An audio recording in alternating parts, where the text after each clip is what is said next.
স্বাধীনতা দিবস। এই উপলক্ষে আমি একটি আবৃত্তি পাঠ করে শোনাচ্ছি। আবৃত্তিটির নাম হলো পতাকার পাল রং, লিখেছে সুকান্ত আচার্য।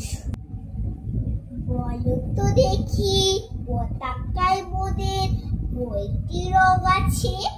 শিক্ষক এসে শুধালেন হেসে।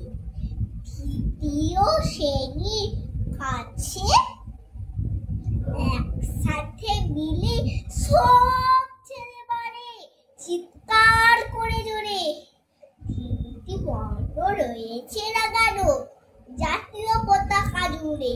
শ্রেণীর পেছনে বেঞ্চের উপরে শিশু ছিল এক বসে, পতাকার মাঝে 5 রং আছে, বলল সে মৃদু বাজে। কথাটা শুনে বাকি শিশু গড়ে হেসে খায় লুটোপুটি। শিক্ষক রেগে বলেন হেঁকে, বোঝাও কি করে বাসতে? ওই শিশুটি বলে, উপরে গেরুয়া মাঝখানে সাদা, সবুজ আছে তার তলে, আর আছে আঁকা খোলা কাঁচা, নীল রং আছে এতে। শিক্ষক বলে, এটিকে ধরলে তবুও হচ্ছে 4টে।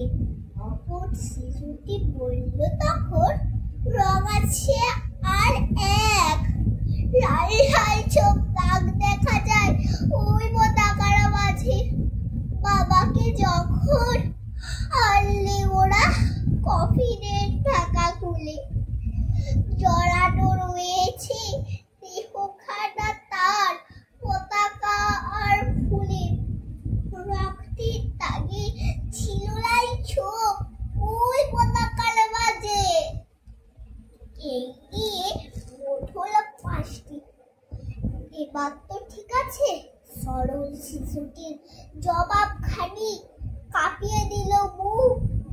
অশ্রু এলো মন ভরে, শুকনো হলো মুখ। আজও যারা দেশের জন্য করছে বলিদান, স্বাধীনতার শহীদ সব তাদের অবদান। হয়েছে স্বাধীন, পেরিয়ে গেছে